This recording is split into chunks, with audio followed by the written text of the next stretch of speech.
इस वीडियो के माध्यम से आज मैं एक बहुत ही महत्वपूर्ण मुद्दे पे चर्चा करूंगा।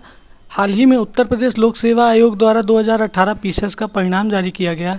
इस परिणाम को जारी करने के बाद एक स्केलिंग का मुद्दा सामने उभर के आया है, जिसको लेके बहुत से अभ्यर्थियों के मन में असमंजस और असंतोष पनप रहा है कि ये स्केलिंग क्या होता है, उत्तर प्रदेश लोक सेवा आयोग में स्केलिंग क्यों किया जाता है और स्केलिंग ना करने का क्या दुष्परिणाम हो सकता है।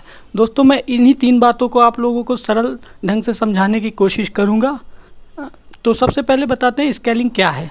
तो दोस्तों, स्केलिंग एक प्रणाली है जिसके द्वारा अव्यवस्थित एवं असंतुलित आंकड़ों के मध्य संतुलन एवं समानता स्थापित किया जाता है।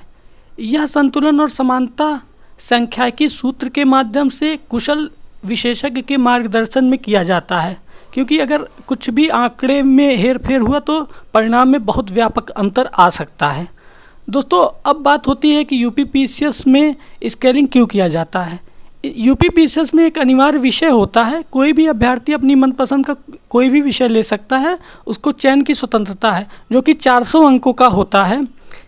तो इसमें अनिवार्य क्यों पड़ता है स्केलिंग करना? क्योंकि कोई व्यक्ति यदि गणित विषय लेता है और दूसरा व्यक्ति इतिहास ले लेता है, गणित विषय के जो प्रश्न होते हैं उनकी प्रश्नों की प्रवृत्ति में अंतर होता है और इतिहास विषय के प्रश्नों की प्रवृत्ति में भी अंतर होता है। ये मैं एक उदाहरण के माध्यम से आप लोगों को बताना चाहूँगा।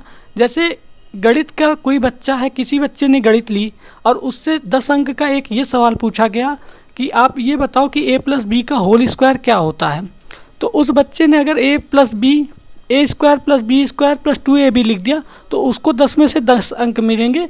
परीक्षक के ये उसके अंक काटने की गुंजाइश ना के बराबर हो जाएगी और परीक्षक भी उसमें कुछ अपना विवेक के द्वारा कुछ कम ज़्यादा नहीं कर सकता, क्योंकि इसका एक निश्चित आंसर है।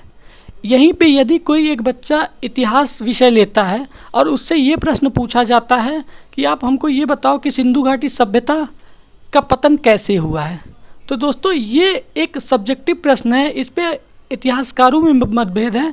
तो इस विषय को कोई बच्चा लिखता है, कितना भी अच्छा लिख देगा, उसको पूरे अंक मिलना मुश्किल है, क्योंकि ये पूरी तरह से सब्जेक्टिव बात है। इतिहासकारों में स्वयं मतभेद है कि सिंधु घाटी सभ्यता का पतन कैसे हुआ। तो इसीलिए दोस्तों ऐसे कई प्रश्न हैं। जैसे फिजिक्स में कोई फार्मूला पूछ लिया, कुलाम्स लॉ, या कोई भी फार्मूला केमिस्ट्री में पूछ लिया गया, तो उन विषयों की ये विशेषता है कि उनमें अंकों के कटने की गुंजाइश ना के बराबर है। लेकिन इतिहास जैसे समाज कार्य एक विषय है जो यूपी में बहुत पॉपुलर है, उसमें ये पूछा जाता है कि महिलाओं का सशक्तिकरण आप कैसे करेंगे। तो दोस्तों इन विषयों का एक निश्चित आंसर दे पाना कठिन है, क्योंकि हर परिस्थिति में महिलाओं में क्या हम समझते हैं, क्योंकि उच्च वर्ग की महिलाओं की अलग समस्या है, निम्न क्लास की महिलाओं की अलग समस्या है, या हर व्यक्ति की अलग समस्या है, हर व्यक्ति का सोच अलग होता है। तो दोस्तों इन्हीं के मध्य जैसे अगर गणित में कोई बच्चा 400 में 400 अंक पा गया और हिस्ट्री में कोई कितना भी अच्छा लिखेगा तो 280 से ज़्यादा नहीं पा सकता। तो इन्हीं 120 अंकों का जो अंतर आ रहा है, इन्हीं अंतर को समाप्त करने के लिए स्केलिंग प्रक्रिया अपनाई जा रही है, जो कि 1996 से अपनाई जा रही है। अब यदि हम स्केलिंग ना करें तो क्या परिणाम होगा? दोस्तों, उत्तर प्रदेश क्या पूरे भारत में 70% के लोग गांव में रहते हैं और उनकी पढ़ाई लिखाई का जो विषय है वो हिंदी माध्यम है और मानविकी विषय हैं।